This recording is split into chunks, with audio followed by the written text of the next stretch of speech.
ଶୁଣନ୍ତୁ ଏଇଟା ଆମର ଏଇଟା ଦ୍ୱିତୀୟ ଜନଶୁଣାଣି ଆମ ପଞ୍ଚାୟତରେ। ତା ପୂର୍ବରୁ ଆଉ ଗୋଟେ ହେଇଥିଲା, ପ୍ରାୟ ସେଥର 500ରୁ 700 ଲୋକ ଆସିଥିଲେ। ଆଉ ଆଜି ଟିକେ ଯେହେତୁ କାଲି ଶିବରାତ୍ରି, ଆଜି ଟିକେ ଲୋକ କମିଯାଇଛନ୍ତି। ଦ୍ୱିତୀୟ କଥା ହେଲା, ଲୋକଙ୍କର ମାନିବାର ଏହା ଯେ ଜନଶୁଣାଣି ଖାଲି ହେଲା ଆଜି ପ୍ରଥମ ଥରଠୁ ଆଜି ସବୁ ଡିପାର୍ଟମେଣ୍ଟ ଆସିଥିଲେ। ଆଜି ମାନେ ଅଲ୍ ଡିପାର୍ଟମେଣ୍ଟରୁ ସବୁ ଅଫିସର୍ସ ଆସିଥିଲେ ଜନଶୁଣାଣି ପାଇଁ ବୋଲି।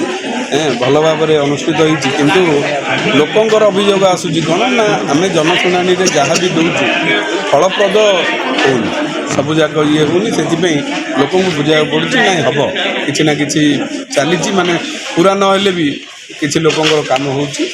ଆଗକୁ ସେଇ ହିସାବରେ ଇଏ ହେବ। ଗୋଟେ ଭଲ ପଦକ୍ଷେପ ସରକାରଙ୍କର ସେଟା ଜନଶୁଣାଣି ଇଏ କରିବାଟା। ଲୋକମାନେ ପଞ୍ଚାୟତରେ ଆସିକିରି ଲୋକଙ୍କ ପାଖରେ ଆସିକିରି ଅଫିସର୍ସ ପହଞ୍ଚୁଛନ୍ତି, ସେଇଟା ଗୋଟେ ଭଲ ପଦକ୍ଷେପ, ସେଇଟାକୁ ସ୍ୱାଗତ କରୁଛୁ। ଆଉ ଚାହୁଁଛୁ ଯେ ସରକାରଙ୍କଠୁ ଏତିକି ଆମେ ଚାହୁଁଛୁ, କେମିତି ଆଗକୁ ଲୋକଙ୍କର କାମ ହଉ, ମାନେ ଫଳପ୍ରଦ ହେବା ଦରକାର, ସେଇଟା ଚାହୁଁଛୁ। ଠିକ୍ ଅଛି, ବଢ଼ିଆ କହିଲେ। ଆମର ଏଠି ଆଜି ଭଲ ଭାବରେ ଚାଲିଛି, ସବୁ ଡିପାର୍ଟମେଣ୍ଟ ଆସିଛନ୍ତି। ଆଉ ସବୁ କାମ ଭଲ ଭାବରେ ହେଉଛି। ଆମର ଇନ୍ଦିରାବାସ ଯାହା ସେମାନେ ବୁଝୁଛନ୍ତି, ଆଉ ରେସନ କାର୍ଡ଼ ବି ବୁଝୁଛନ୍ତି, ତାର ପଟା ହେଇନଛି ସେଇଟା ବି ବୁଝୁଛନ୍ତି। ଆଉ ଯାହା ଯାହା କାମ ଅଛି ସେଇଟା ସବୁ ଚାଲିଛି। ଆଉ ଆମ ଜୁନିୟର ଡିପାର୍ଟମେଣ୍ଟ ସିଏ ବି ଆସିନାହାନ୍ତି। ବର୍ତ୍ତମାନ କେତେ ଜଣ ଶୁଣାଣି ହେଇଛି ଆଉ କେତେ ଜଣର ଇଏ ଆପଣ ବର୍ତ୍ତମାନ କେତୋଟି ପଞ୍ଚାୟତରେ ଜନଶୁଣାଣି ହେଲା? କେତେଟା ଜଣ ଆଜି ତାର ବହୁତ ଲୋକଙ୍କ ସମାଧାନ ହେଇଯାଇଛି।